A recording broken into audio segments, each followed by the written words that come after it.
Pascal from Asian Masterwear, congratulations. Thank you very much. Thank you for joining us. Very excited to be here. No, we really appreciate you being here. So it's always the same opening question. If you could tell us a bit about the film and why you decided to make the film. Okay, do you have a minute? No, honestly, you've got enough, more than well, time. the film is about authenticity. Mm-hmm. It's the question in life. People have, we all have our dreams, we all have our ambitions, but it's the question: can we make them happen? And what comes? What are the obstacles? What are the sacrifices to make? What are the choices we have to make in order to make ambitions come true and dreams come true? And the film So what was is the starting? about. Sorry, what's the starting point? Because there must have been. I should have asked you at the beginning. What was there's a reason for this, isn't there? You've done this. Absolutely. There was this a friend of mine. It started with a visit to a friend of mine in 2010. Yeah.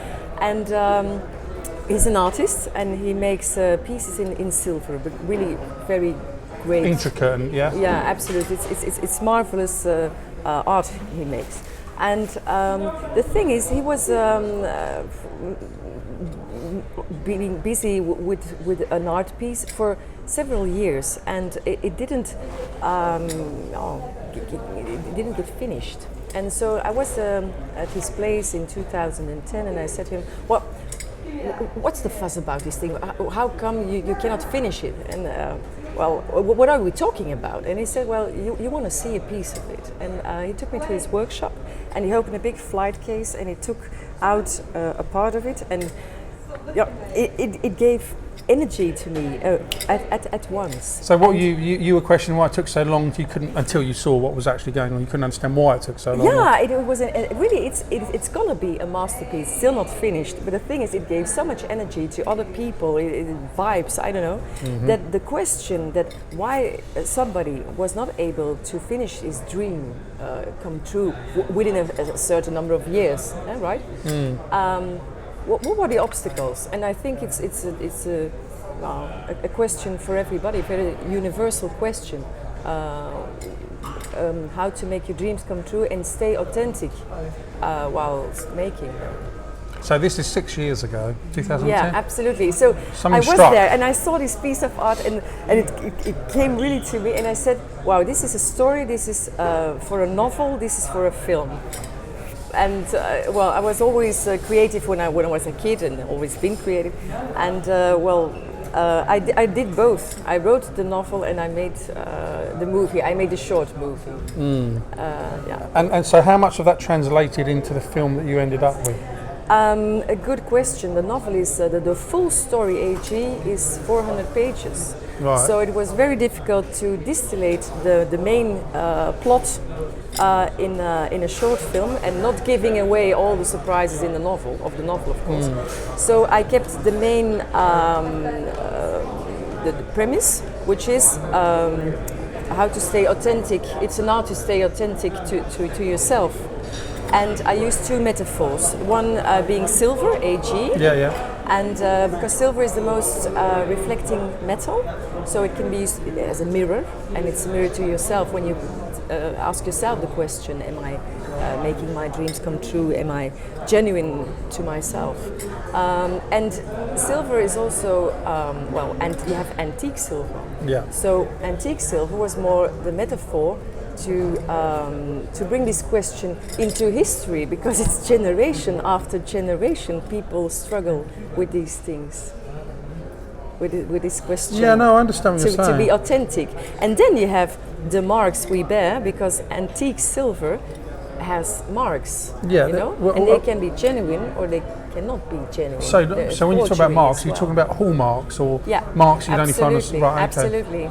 So it was a bit difficult to make the translation in Dutch. The title is a bit different, you know. But it's about the marks we put on antique silver, the master stamp. And Yeah, we have the etc. same. Yeah, we have the same in the UK. Well, Of course, since centuries. And so for me, it was more the idea to bring this story traveling through time. So it's quite sort of cerebral, esoteric. I mean, and I know from a phone call that your background was in marketing before, but how did you transition from that to what you ended up doing? Not necessarily this film or book, but that journey. How did that kind of happen? Were you looking to break? I mean, should I perhaps put it this way? Was your calling always to do something a little bit more creative and then get out of that kind of rat race? Because I've been in, I've been in those kind of roles. So yeah, absolutely. So in fact, I've been asked to give sort of lectures in Belgium on this question, because in fact AG is a frame-in-frame story.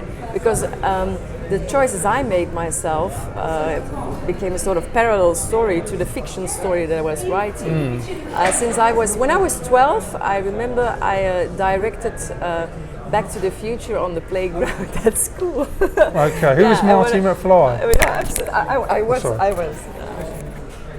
You were Marty McFly? Yeah, so at that time I should have known that it's very difficult to being a director and the main actor at the same time.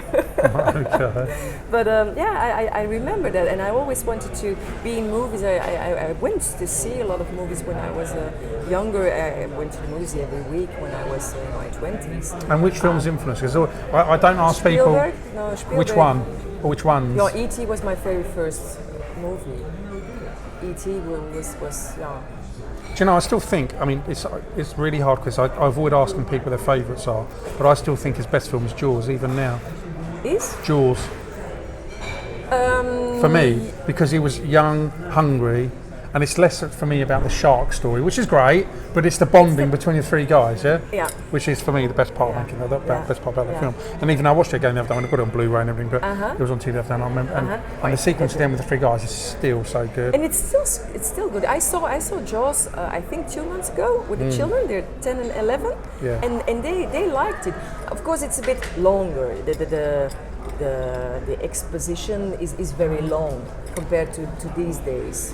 But it's still it's a classic. It's brilliant. I mean, it's not my style of movies. I prefer the dreamy sort of films. Yeah, there's something about it. Say, you know, as a kid, I watched it. Unfortunately, I was young enough to go and see the cinema. Unfortunately, but as soon as I got older, the bonding between the three male leads, and at the time, three of them were probably they're all relatively unknown, really. But the end, apart from perhaps who played Quint, not Roy Scheider, Robert Shaw, but the other two were relatively unknown, because I think the guy that played, I can't remember his name now, Dreyfus, he went on to win the Oscar after that, but at the time he was still relatively unknown.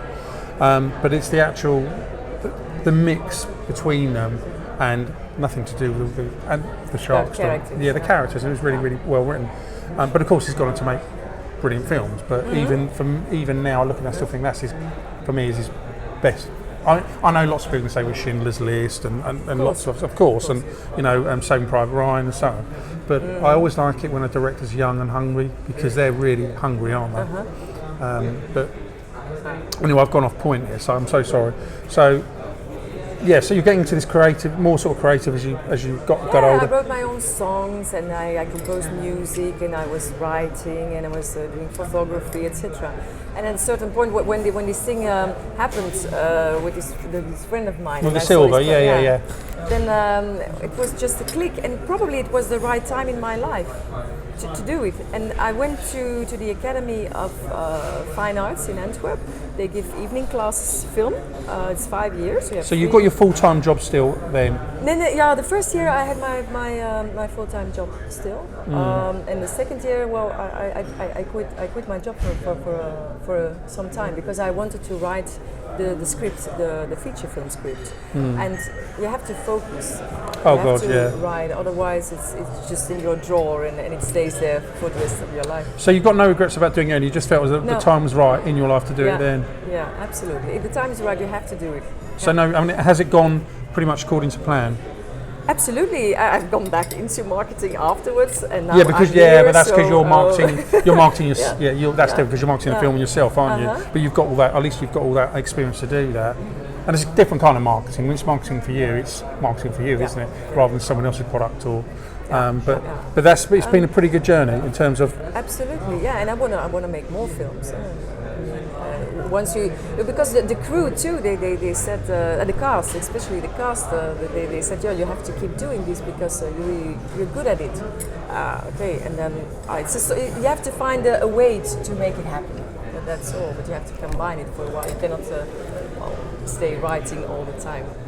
No, of course. You have to combine it. And you said, the treatment was originally 400 pages. Yeah. And how the hell did you knock that down to, was it is it 90 minutes?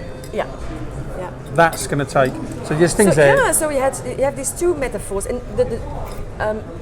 trying to distillate the movie with one metaphor was not easy, but trying to get the two metaphors in it, the second one being the white truffle from Piemonte in Italy, that was very hard. Yeah. And still keep that in the story as well. Yeah, I wanted to keep, because I wanted to show people that the visualization of this white truffle, how I saw it. So I wanted to put it in.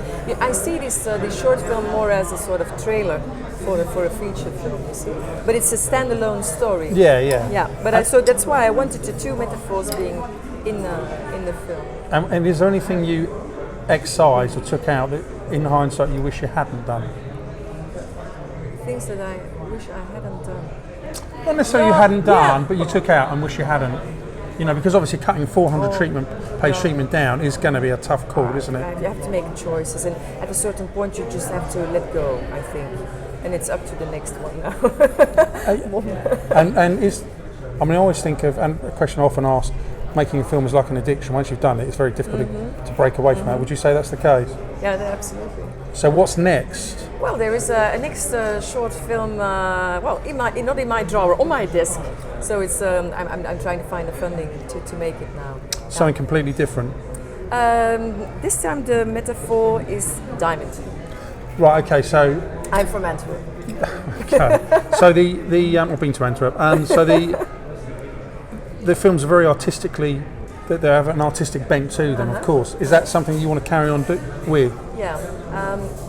They have to stay poetic in a certain way, and they have to have a certain content. I really want to make stories with a beginning, a middle, and an end, and a comprehensive end. Yeah. And what about the producing side of it? Because this time I would prefer to have somebody else taking the production for it, because it is. It was very difficult, because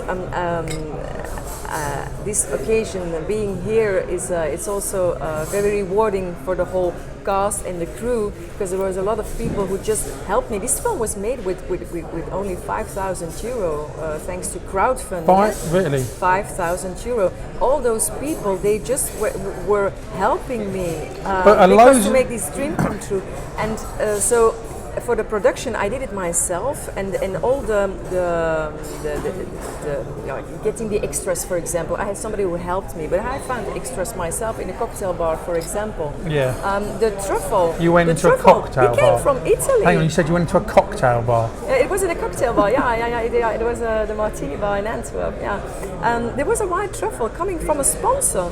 He just sent it. It was a sponsor from the Netherlands. He sent over a truffle out of sympathy for the project. I had a lot of companies supporting me to make this movie, this first movie, and so there was a lot of energy going into it, and from myself, of course, too, and doing the production and being director and doing headache. Yeah, I know, location hunting, insurance. I mean, the whole lot. I did it all by myself. So, okay. You obviously you said it went well, but in hindsight, and I've come across this time and again, when you're spinning these plates where you're producing, directing, writing, most filmmakers I speak to say that's a bit. This is them, not me. That's too much. It is too much. It is too much. But it was my only way to make it happen.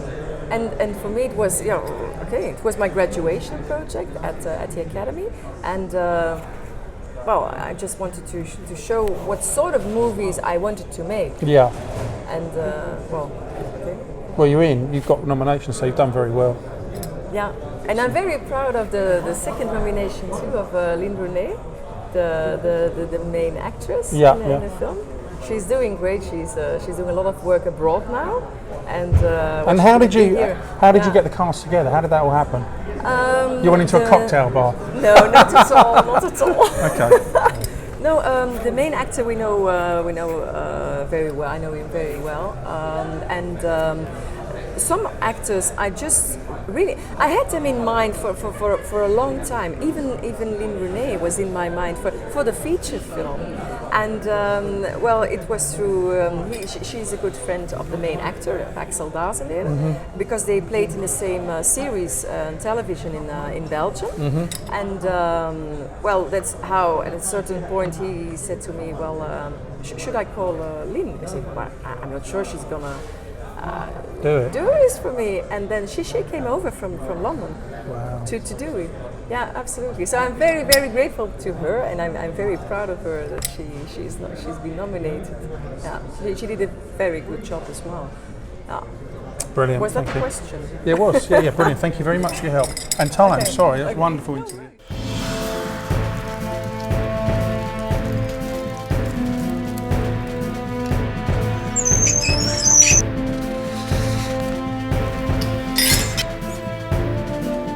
Is uw kunstproject al klaar?